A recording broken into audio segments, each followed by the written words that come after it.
Hey guys, my name is Dari. Welcome to my channel. This is the series of videos where I discuss cultural differences and similarities between my culture and other cultures. And today we're going to compare Russian and Australian mentalities. Let's get it started. And today, the guest of my video is my Australian friend Harry. Thank you so much for joining. No worries, great to be here. I just wanted to share a bit of background of Harry. He studies politics and also he studied Soviet Union at his university, so he has something to discuss. And right now he tends to hang out with lots of Russians, so I think we can discuss something, right? No worries, I'm very interested to discuss cultural differences more. Yeah. Do you think we should start with similarities? Yeah, I think we should. The only thing right now is I think it's still important to mention that all people are different, and maybe people we're gonna talk, they're still more like international and outgoing people. There are some traditional ones, so we cannot talk that all people are the same, but still we found some similarities. So let's get started. I think the first thing we can discuss is what? Alcoholism. Let's be honest, yes, both Australians and Russians are very famous in drinking. I heard lots of stories from Bali where lots of Australians are partying crazily, and I mean Russians are also famous, like the most famous alcoholics in the world. Yeah, well, I mean, Australia is, famously it's a culture that's very, it's very focused around, hanging out with the mates, lots of alcohol involved, lots of party, lots of fun. It's very laid back sort of culture. I think that's reflected in how much we do like to get our drink on sometimes. Yeah, and I think in Russia they just drink in Siberia and such to get warm and because there is nothing to do. But also I think the difference here is like you mostly drink beer, while in Russia we drink like hard alcohol like vodka or something like this. Yeah, Australia is traditionally more of a like a beer drinking country because we brew a lot of our own stuff in Australia. It's very cheap. That I've noticed is starting to slip away as with these new generations coming up, like people my age, as we move towards like harder stuff because they're becoming a little bit cheaper. They get you drunk a little bit faster, but So becoming more alcoholics. Oh yeah, a lot more alcoholics, yeah, heaps. The next thing that we can discuss is actually dating culture, because I didn't expect that you guys also going to be quite traditional in this case. Yeah, so traditionally, Australia is one of those countries that's very big on, the man paying on the first date. The man pays, a lot of the time because, it's very traditional with like the male breadwinner in the household. Exactly. That is sort of, we're sort of moving away from that in like, the 21st century, become a little bit more modern. But you still told me that still all men prefer to pay. Yeah, we do prefer to pay. However, there is like a little bit of a sort of attitude in Australia where we don't like people paying for us or doing things for us. Okay, gotcha. And of course, that's present in a lot of like women back in Australia where even though, it's generally expected for the man to pay on the first date. Just the first day, I think. Well, sorry, the men pay on most dates, but Yeah. you're still going to have that like sort of dance with the credit cards, like, right. I'll pay. So, yeah. I think in Russia it's still more popular that men gonna pay on the dates. Like we like gentlemen, and I think it's just more cultural, more traditional way. Usually, if you go to restaurants and etc., men pay. But if we are going to speak about home and etc., I think women also buy groceries. And in this case, it's like maybe not 50-50, but women also pay. But on the dates, in the restaurants, in the coffee shops, it's expected to men to pay. Yeah, it's typically more of like a flex on the thing, like saying like, oh no, it's all good, I'll pay for stuff. But you've always got that sort of like, Probably not. the fight over the credit card, being like, I'll pay for it. Yeah, exactly. So which would you prefer? To be honest, I think on the first dates, I would prefer my partner to pay for me. What about you? That makes sense. Yeah, on the first date and probably like the first couple, I would, like to pay just to sort of have that like little like, no, it's fine. Yeah, right. Okay, well, if we already start talking about relationship, let's discuss family relationship. I think we also found out a common point that usually men never stay with the children at home, they usually work. And if someone is staying at home, it's the woman. Yeah, so Australia has a very sort of large population of manual labourers for their work, and typically those jobs do require you to be out of the house and working for most of the hours of the day. Like myself, for example, my dad gets up at 3 a.m. in the morning and gets home at like 6 or 7. Wow. And it's so like even like for the first couple of years of my life, I never saw him that much because he was doing so much sort of so much work just to keep us sort of like above water Gotcha, in the gotcha. family. So it is that's pretty common from the people that I know. So yeah, typically speaking, or especially from the people that I know back in Australia, like that more middle class sort of traditionalist families, it is generally the mother that does stay home, whether they have like an office job or like a working from home job Gotcha. that allows them to stay home with the family. Or a lot of times if the mum is working, the kids will be like like before and after school care, like even after school time. So typically, work is prioritized over kids usually because we do have a massive focus on work. Yeah. But yeah, typically that is the norm from what I know. How is it back in Russia? I would say it's still more traditional that usually if a woman gives birth, she's not going to work immediately because nannies, it's quite pricey. Not many people, most of people don't have even close amount of money to afford this. So usually women stay for a few years after giving birth at home and men works. To be honest, I never seen that men are staying at home, never. I saw some blogger, but there was a difficult situation.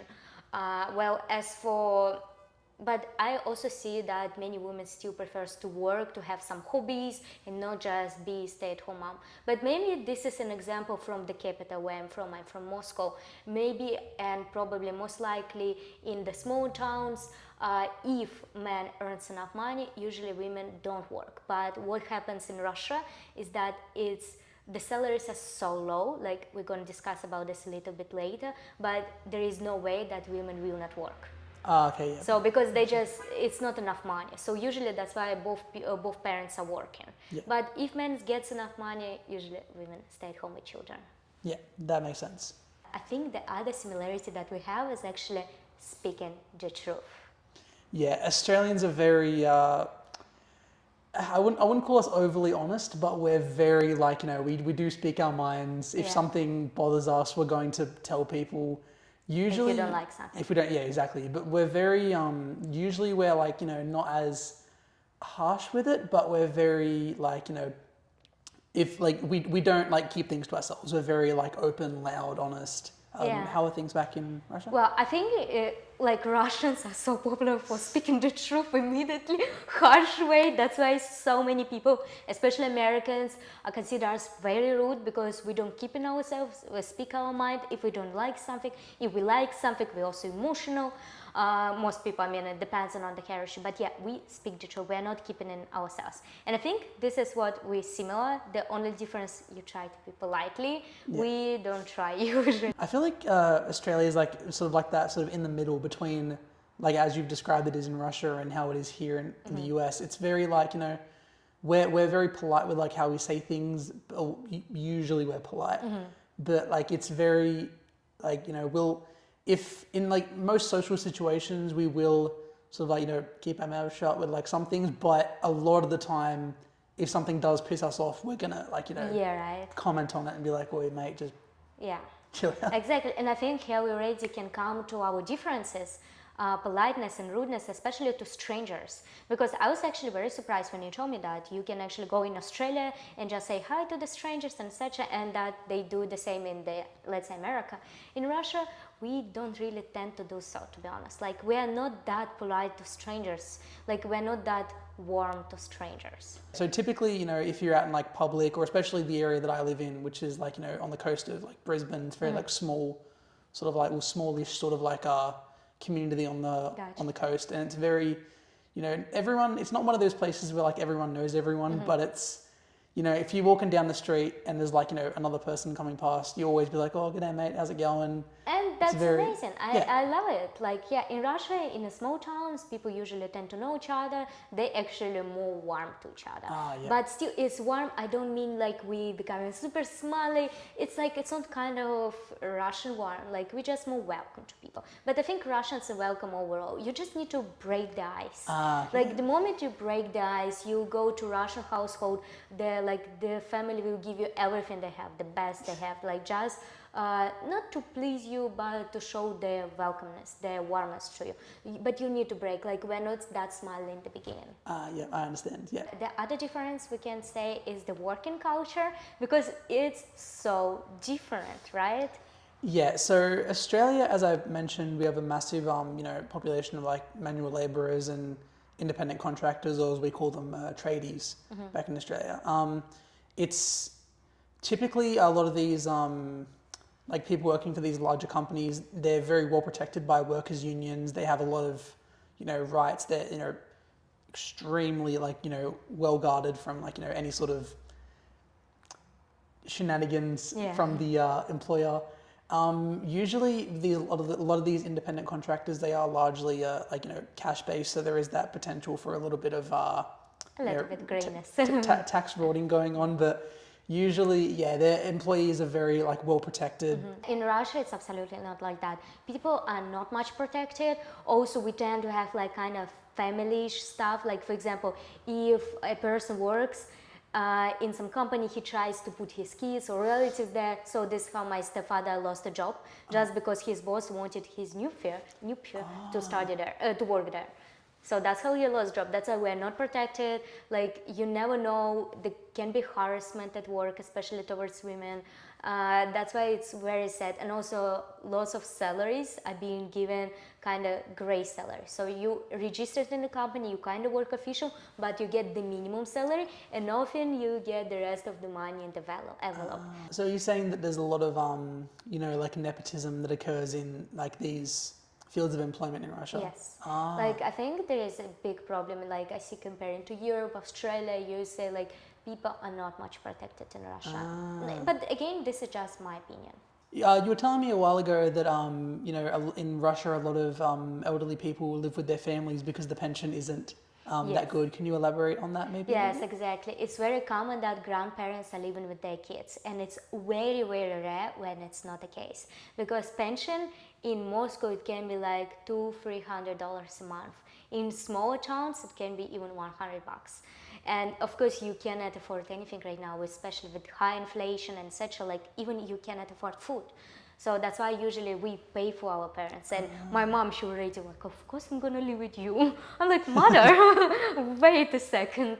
Like, this is just normal in Russia, because I think level of life is like, in terms of what people can afford, we don't have much of middle class. We have very rich people, and we have a little tiny middle class, and mostly people comparing to Europe and USA and Australia, they are considered to be kind of poor. Oh, okay. So you're saying that it's well, is there like a with a lot of these like grandparents and older people living at home with their families, is there that sort of stigma about older people living on their own, even if they can afford it? Like, is there a sort of social is it typically expected that older people do live with their families? Yes, it is expected. I think maybe if they're very rich, it's not the case, but I don't have any surroundings like in my family and in my friends who are so rich. So we don't, I don't know how it is, but honestly, I think the middle class, the lower class, it's expected that your grandparents gonna live with you.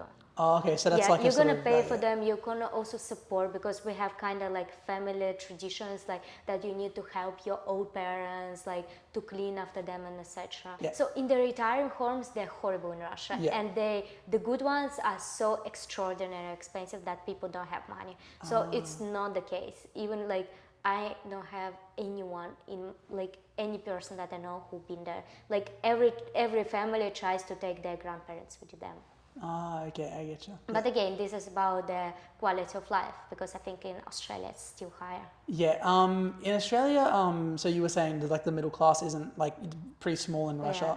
Australia is the opposite. Like, we have a lower and upper middle class. They're probably our biggest sort of social classes. Like, we do have like compared to population size, we do have a worryingly large percentage of people are, like below the poverty line, but usually like, you know, our largest sort of, you know, demographics in the population would be classified as lower or upper middle class.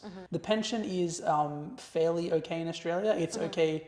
It's if there's two people on the pension in one household, usually they have enough to, you know, live off of. Nice. It's not too bad. A lot of them do have, you know, a lot of them are in like decent housing because, you know, fairly small population, and they do like the houses they live in were pretty cheap back then. Okay. Our retirement homes are okay, like the ones funded by like, you know, private companies are okay, but typically the like elderly healthcare sector in Australia isn't the best.